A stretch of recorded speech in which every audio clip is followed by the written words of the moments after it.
this is the last passage of the set, and this is an easy one. What I mean by that is two things. One is there are only 5 questions, which is not like compare that to passage 3, which had a ton of questions. I think like 8 questions. So it's shorter. You should spend less time on it. And also, this passage is not as dense. It's easier to understand, and the structure is very clearly laid out. I think there's probably only one tough question in all of this. But anyway, so you should be spending the least amount of time on this passage. Or if you're not getting all the questions right, then this is the passage that you should be doing.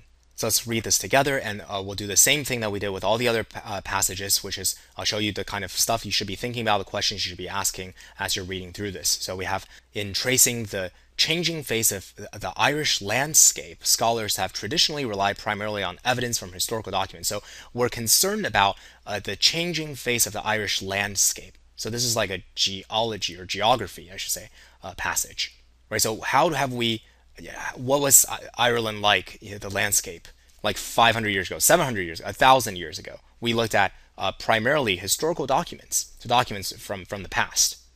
However, such documentary sources provide a fragmentary record at best. Yeah, I mean, like, especially if you go like back 1,000 years, I don't know who was keeping documents of that stuff, right? Or 3,000 years. People were probably busy just etching out a living, right? Trying not to get, I don't know, disease and starvation and stuff. Who was like writing stuff down? Anyway, so this is not a great source. Reliable accounts are very scarce for many parts of Ireland prior to 17th century. So, okay, post 17th century, stuff became more prevalent, I guess. But prior to 17th century, there wasn't that much stuff. And many of the relevant documents from the 16th and 17th centuries focus selectively on matters relating to military or commercial interests. So even the stuff that, even when documentation became more relevant, it doesn't tell us too much about landscape. Like maybe if it was military, I'm guessing like military, you probably have a very detailed map of a certain place, right? Because it's military, or commercial, right? Very detailed map. But then if it was not of military commercial interest, then probably we lack the document. So anyway, so all this first paragraph tells me is that we're going to talk about Irish landscape and the traditional source is historical document, and how it's all inadequate. So now I'm thinking, well, you're probably going to tell me a different way, right? Like a new, better way to think about, to study the landscape. So then, indeed, that's what they talk about next. So that's a transition here from the first paragraph to the second. Studies of fossilized pollen grains. Okay, so now think about that for a second. Fossilized pollen grains. Right, what are those things? Well, pollen grains, the stuff that plants use to make baby plants, and they're fossilized. Where are they preserved? They're preserved in peats and lake mud. So that's what we're going to be talking about. Pollen grains, fossilized pollen grains, preserved in these two places. They provide an additional means of investigating vegetative landscape change. Now, instead of just broadly landscape, now I know specifically I'm talking about vegetative landscape. Okay, and details of change in vegetation resulting from both human activity and natural events are reflected in the kinds and quantities. So what kind of pollen, how much of it, of the minute pollen grains that became trapped in sediment.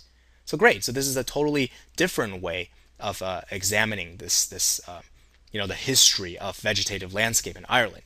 An analysis of the samples can identify which kind of plants produce the preserved pollen. Right, so you see a pollen, and then we analyze it, we're like, oh, this pollen belongs to this, plant X, right, or plant Y, or whatever. So not only what kind of plants, but also when they were deposited. In many cases, findings can serve to supplement or correct documentary records. So, okay, so so this stuff, what we learn from here is going to supplement our existing understanding based on documentary records, or completely overthrow our existing understanding. So this fits the mold very well of the science passage, where we have existing hypotheses subject to new evidence, to new data. The existing hypotheses will be supplemented and improved upon, or completely overthrown. Right. So now let's keep reading. So, for example, I think, oh, this is premise that's going to support this, right? That's going to support this. Let's get down to the details. So I'm thinking this is the main conclusion. Right? I mean, they tell us that this documentary method is terrible. We have a new method that's great, that's going to do this. Well, why should I believe that it's going to supplement or correct? Well, here we go. We're going to talk about example. And then what I did here was actually I looked down at the beginning sentence and I see another example. So I'm thinking, oh, great, perfect. Now I'm just getting the structure of this argument down. Right, and then I look down even more. This is I suppose this is a little advanced. I don't know if you should do this if you're a beginner. You probably shouldn't. But I look down a little more at this paragraph. It says it must be stressed though. So this though tells me it's a change of phrase. I'm thinking, okay, so we have two premises to support this main conclusion about how this pollen analysis can supplement or correct our understanding. Two premises that tell us that, right, in those two paragraphs, and then some sort of qualification at the end. But but don't take it too far, because there's still like I don't know some incomplete science or something. But anyway, so for example, analysis of samples from Longlow County and County Down have revealed significant patterns of cereal grain pollen beginning about 400 AD. Okay, so cereal grain like wheat and I don't know rye and barley and stuff. 400 AD. All right, so the substantial clay content of the soil in this part in Longlow and County Down. So there's a lot of clay in the soil. Right? There's a lot of clay in the soil. And why is that relevant? It makes cultivation by primitive tools very difficult. Okay, so now you got to make that connection. Are they saying 400 is primitive? That's what you have to be thinking about, right? So about 400 BC. But then, see, we found pollen cereal in 400 BC. We found it already, right? So at that point, this clay is still clay. It's still difficult. So it's still difficult to cultivate, which means at that point in 400, they had ways to do it. And so historians thought that such soil were not tilled to any significant extent until the introduction of the moldboard plow to Ireland, right? Because of how hard it is. So we thought, oh, well then, if I'm a historian, I'm thinking, well, it's very hard to cultivate. Primitive tools probably aren't going to cut it. We do have this moldboard plow that was introduced in the 7th century, here, that made it okay to do, that made it okay to plow through this. But because cereal cultivation would have required the tilling of the soil, see, now you have to piece it all together. Cereal cultivation, which we know, see from the cereal grain pollen that was there, from 400 BC, or rather, not BC, AD, there was that cereal grain. But because cereal cultivation requires the tilling of soil, even though this tilling is very difficult, right? The pollen evidence indicates that these soils must indeed have been successfully tilled before the introduction of the new plow referring to the moldboard plow. You see, because in 400, we already had these cereal grain pollens, but it was still the same clay, same soil with the same clay. So what? It needed a way to be tilled, right? With this cereal cultivation, it requires the tilling. So back then, we can infer that they must have had some way to till it. And we know the moldboard wasn't there until 300 years later. I made a mistake. 400 AD, 7th century, 200 years later. 7th century is like 600. What an unintuitive naming convention. But anyway, so like 200 years later, this moldboard plow was introduced. But they definitely tilled it before this plow was introduced, right? That's the premise. See, that was without this pollen analysis, that's what the historians believe, that this soil wasn't successfully tilled until the 600s. But now with this pollen analysis, we can infer that it must have been tilled. Yeah, not with a moldboard plow, but in some other way, it must have been tilled 200 years earlier. Right, so that's where it just completely corrected the new understanding, rather the old understanding, or I don't know, corrected, supplemented. I guess you can argue it's I don't know. Anyway, one of the two.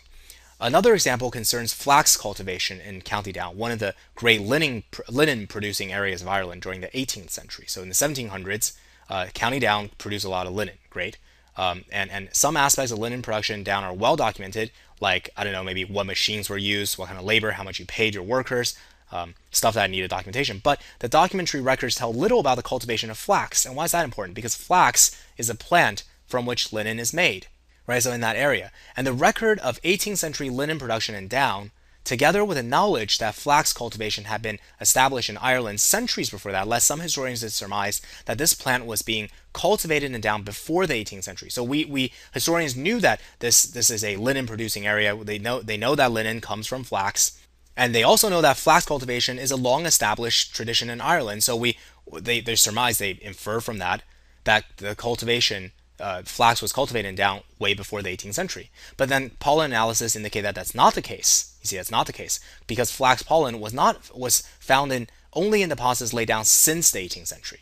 So see, but so if these historians are right, based on the pre-pollen analysis evidence they have, then you'd expect to find flax pollen. But we don't. We find flax pollen only since the 18th century. So if it was cultivated, but it just you got the timing wrong.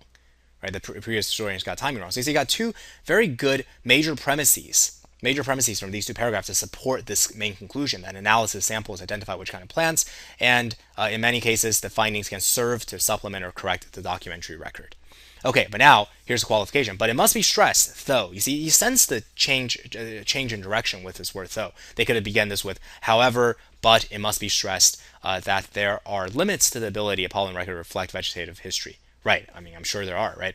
For example, pollen analysis cannot identify the species, but only the genus or family of some plants. Right, and that's problematic because among these is madder, a cultivated dye plant of historical importance in Ireland. So this plant was cultivated to use as dye to give color to things.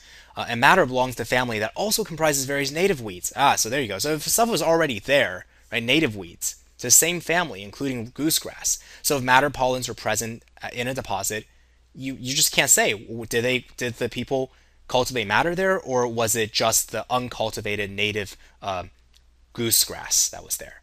So see, this is a limit to which we can apply pollen analysis. So very, very straightforward. I think for reading comp passages, it just structurally does not get simpler, more simple than this.